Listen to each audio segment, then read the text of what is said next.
San Juan Crisóstomo, arzobispo de Constantinopla, doctor de la Iglesia. Este incomparable maestro recibió después de su muerte el nombre de Crisóstomo o Boca de Oro, en recuerdo de sus maravillosos dones y oratoria, pero su piedad y su indomable valor son títulos todavía más gloriosos, que hacen de él uno de los más grandes pastores de la Iglesia. San Juan nació en Antioquía de Siria alrededor del año 347. Era hijo único de Segundo, comandante de las tropas imperiales.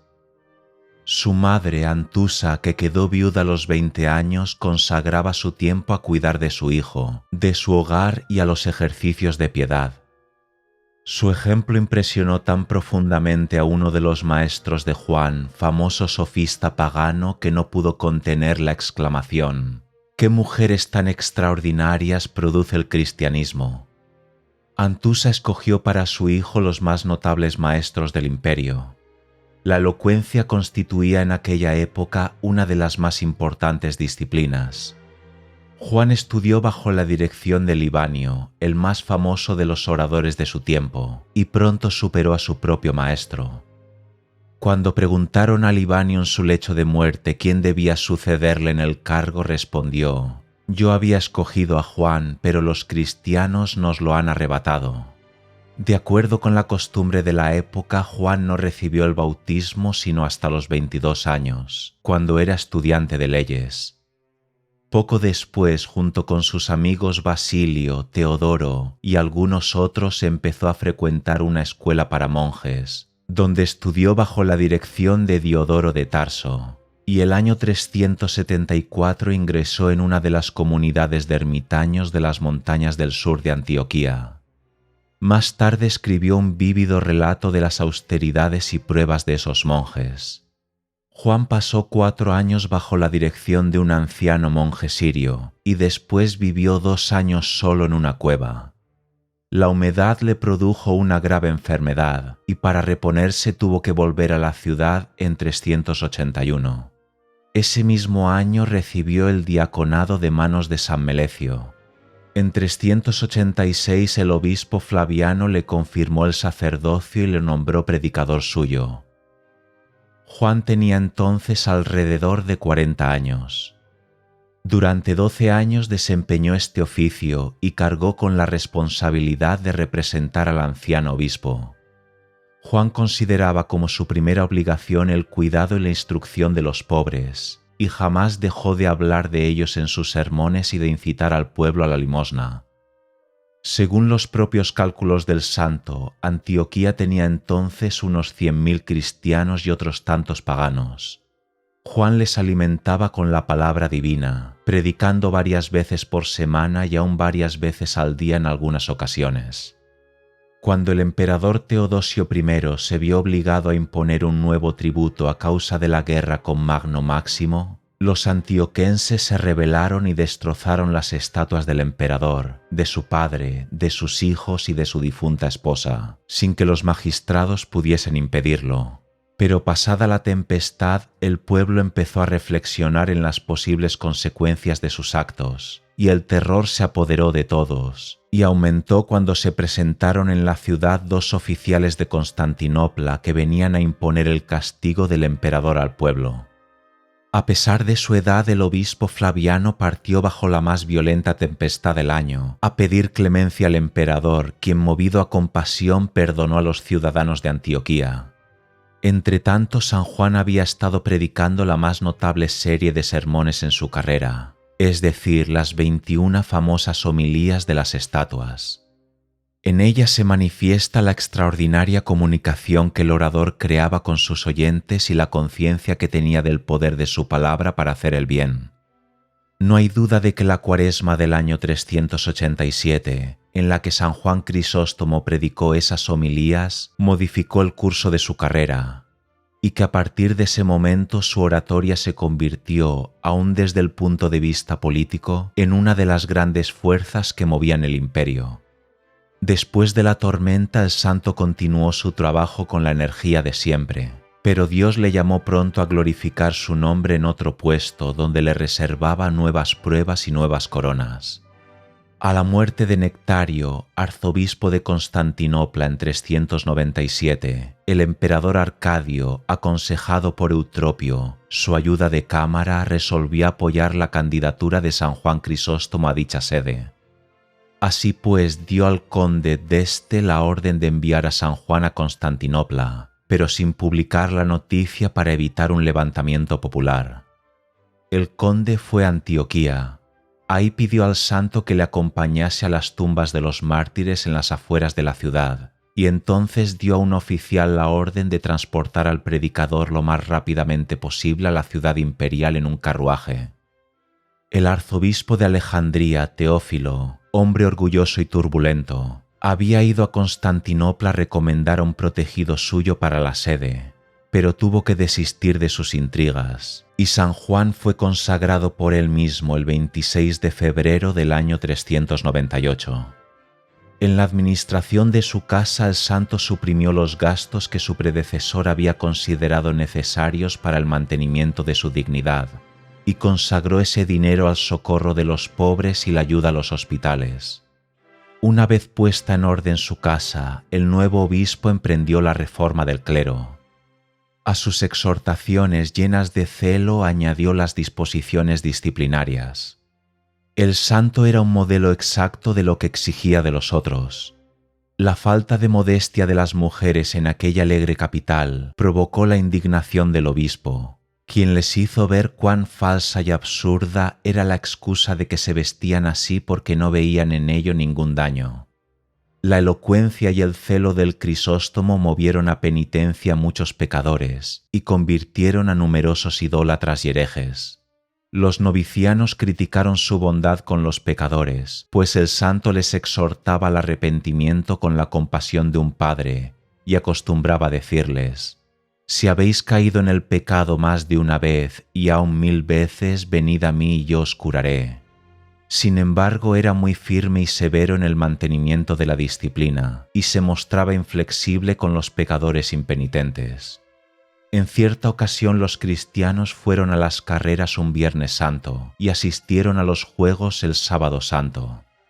El virtuoso obispo se sintió profundamente herido y el domingo de Pascua predicó un ardiente sermón contra los juegos y los espectáculos del teatro y del circo. La indignación le hizo olvidar la fiesta de la Pascua, y su exordio fue un llamamiento conmovedor. Se han conservado numerosos sermones de San Juan Crisóstomo, demostrando que no se equivocan quienes le consideran como el mayor orador de todos los tiempos, a pesar de que su lenguaje, especialmente en sus últimos años, era excesivamente violento y combativo. Como alguien ha dicho, en algunas ocasiones San Juan Crisóstomo casi grita a los pecadores.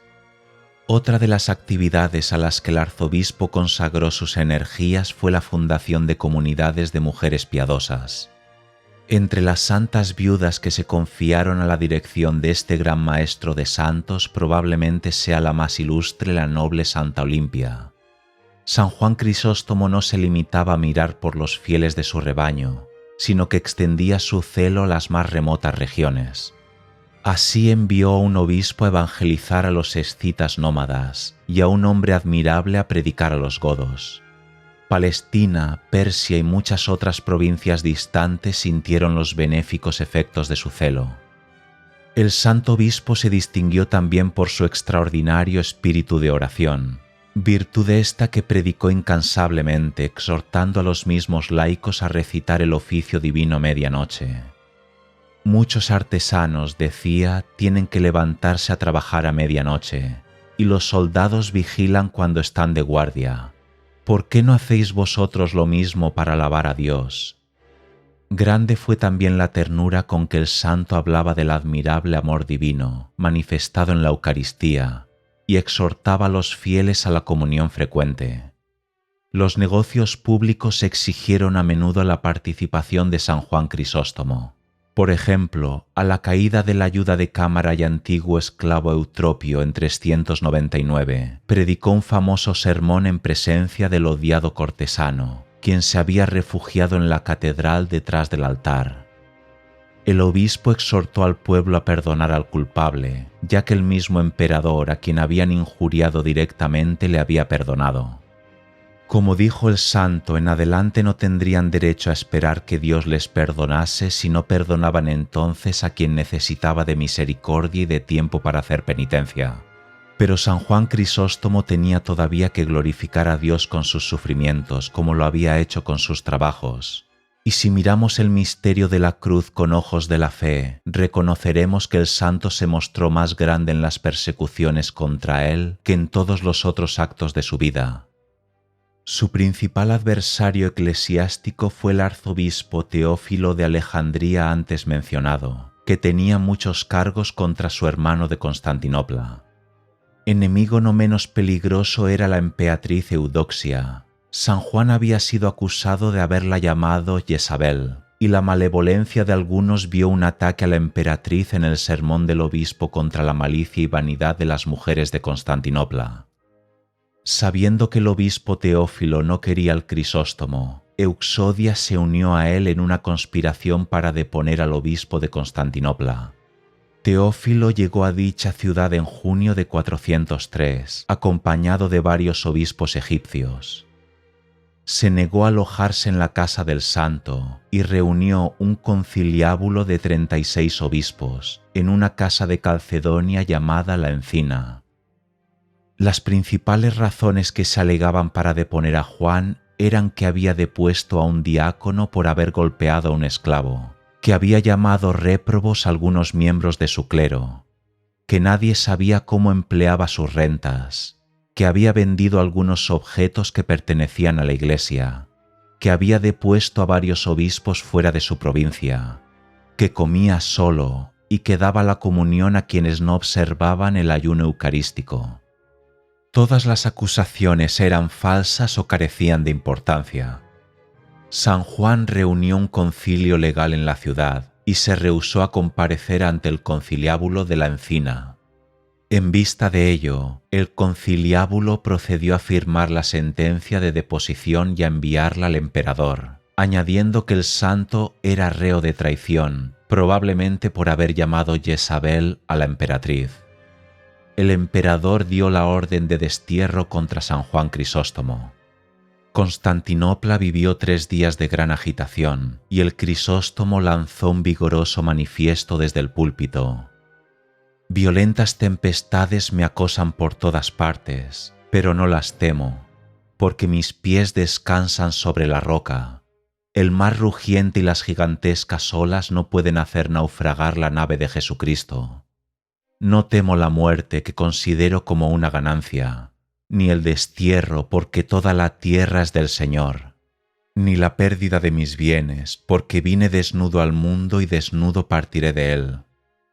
El obispo declaró que estaba pronto a dar su vida por sus ovejas y que todos sus sufrimientos provenían de que no se había ahorrado trabajo alguno para ayudar a sus cristianos a salvarse. Después de este sermón se entregó espontáneamente sin que el pueblo lo supiera, y un legado del emperador le condujo a Preneto de Bitinia. Pero el primer destierro fue de corta duración. La ciudad sufrió un ligero terremoto que aterrorizó a la supersticiosa Eudoxia, quien rogó a Arcadio que hiciese volver al Crisóstomo del exilio. El emperador le dio permiso de que escribiese el mismo día una carta, en la que la emperatriz rogaba al santo que volviera y aseguraba no haber tenido parte en el decreto de destierro. Toda la ciudad salió a recibir a su obispo, y el Bósforo se cubrió de relucientes antorchas.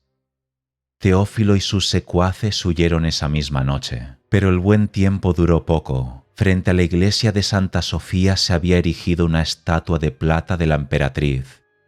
Los juegos públicos celebrados con motivo de la dedicación de la estatua perturbaron la liturgia y produjeron desórdenes y manifestaciones supersticiosas. El Crisóstomo había predicado frecuentemente contra los espectáculos licenciosos. En esta ocasión habían tenido lugar en un sitio que los hacía todavía más inexcusables. Para que nadie pudiera acusarle de que aprobase el abuso tácitamente, el santo obispo habló atacando a los espectáculos con la libertad y el valor que le caracterizaban. La vanidosa emperatriz tomó esto como un ataque personal y volvió a convocar a los enemigos de San Juan. Teófilo no se atrevió a acudir, pero envió a 3 legados. Este nuevo conciliábulo apeló a ciertos cánones de un concilio arriano de Antioquía contra San Atanasio, que mandaba que ningún obispo que hubiese sido depuesto por un sínodo pudiese volver a tomar posesión de su sede, sino por decreto de otro sínodo. Arcadio ordenó al santo que se retirara de su diócesis, pero éste se negó a abandonar el rebaño que Dios le había confiado a no ser por la fuerza. El emperador mandó que sus tropas echasen a los fieles fuera de las iglesias el sábado santo. Los templos fueron profanados con el derramamiento de sangre y se produjeron otros ultrajes. El santo escribió al Papa San Inocencio I, rogándole que invalidase las órdenes del emperador que eran notoriamente injustas. También escribió a otros obispos del occidente pidiéndoles su apoyo. El Papa escribió a Teófilo exhortándole a comparecer ante un concilio que debía dictar la sentencia, de acuerdo con los cánones de Nicea. Igualmente dirigió algunas cartas a San Juan Crisóstomo, a sus fieles y a algunos de sus amigos, con la esperanza de que el nuevo concilio lo arreglaría todo. Lo mismo hizo Honorio, emperador del occidente. Pero Arcadio y Eudoxia lograron impedir que el concilio se reuniese, pues Teófilo y otros cabecillas de su facción temían la sentencia. Crisóstomo solamente pudo permanecer en Constantinopla hasta 2 meses después de la Pascua. El miércoles de Pentecostés el emperador firmó la orden de destierro. El santo se despidió de los obispos que le habían permanecido fieles y de Santa Olimpia y las demás diaconisas, que estaban desoladas al verle partir, y abandonó su diócesis furtivamente para evitar una sedición. Llegó a Nicea de Bitinia el 20 de junio de 404. Después de su partida, un incendio consumió la basílica y el senado de Constantinopla. Muchos de los partidarios del santo obispo fueron torturados para que descubrieran a los causantes del incendio, pero no se consiguió averiguar nada. El emperador determinó que San Juan Crisóstomo permaneciese en Cucuso, pequeña aldea de las montañas de Armenia. El santo partió de Nicea en julio y debió sufrir mucho a causa del calor, la fatiga y la brutalidad de los soldados.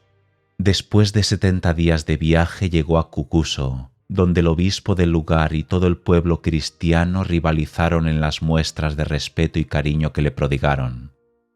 Han llegado hasta nosotros las cartas que San Juan Crisóstomo escribió desde el destierro a Santa Olimpia y a otras personas, así como el tratado que dedicó a dicha santa.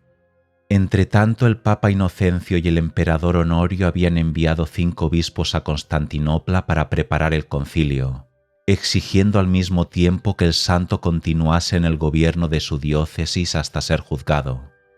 Pero dichos obispos fueron hechos prisioneros en Tracia, pues el partido de Teófilo, ya que Eudoxia había muerto en octubre a resultas de un mal parto, sabía muy bien que el concilio les condenaría. Los partidarios de Teófilo consiguieron también que el emperador desterrase a San Juan Apitio, un lugar todavía más lejano en el extremo oriental del Mar Negro. 2 oficiales partieron con el encargo de conducirle hasta allí. Uno de ellos conservaba todavía un resto de compasión humana, pero el otro era incapaz de dirigirse al obispo en términos correctos. El viaje fue extremadamente penoso, ya que el calor hacía sufrir mucho al anciano obispo, y los oficiales imperiales le obligaban a marchar en las horas de sol abrasador. Al pasar por Comana de Capadocia, el santo iba ya muy enfermo. Esto no obstante, los oficiales le obligaron a arrastrarse hasta la capilla de San Basilisco, unos 10 kilómetros más lejos. Durante la noche San Basilisco se apareció a San Juan y le dijo: «Ánimo, hermano mío, que mañana estaremos juntos». Al día siguiente, sintiéndose exhausto y muy enfermo, el obispo rogó a los oficiales que le dejasen reposar un poco más. Estos se rehusaron a concederle esa gracia. Apenas habían caminado 7 kilómetros, vieron que el obispo estaba entrando en agonía y le condujeron de nuevo a la capilla. Ahí el clero le revistió los ornamentos episcopales y el santo recibió los últimos sacramentos. Pocas horas más tarde pronunció sus últimas palabras: «Sea dada gloria a Dios por todo», y entregó su alma. Era el día de la Santa Cruz, 14 de septiembre de 407. Al año siguiente el cuerpo de San Juan Crisóstomo fue trasladado a Constantinopla. El emperador Teodosio II y su hermana Santa Pulqueria acompañaron en procesión al cadáver junto con el arzobispo San Patroclo, pidiendo perdón por el pecado de sus padres que tan ciegamente habían perseguido al siervo de Dios. El cuerpo del santo fue depositado en la iglesia de los apóstoles el 27 de enero, fecha en que se le conmemora en Occidente. En Oriente su fiesta se celebra el 13 de noviembre y otros días. En la iglesia bizantina, San Juan Crisóstomo es uno de los 3 santos patriarcas y doctores universales. Los otros 2 son San Basilio y San Gregorio Nacianceno. La Iglesia de Occidente cuenta también a San Atanasio en el grupo de los grandes doctores griegos. En 1909, San Pío X declaró a San Juan Crisóstomo patrono de los predicadores.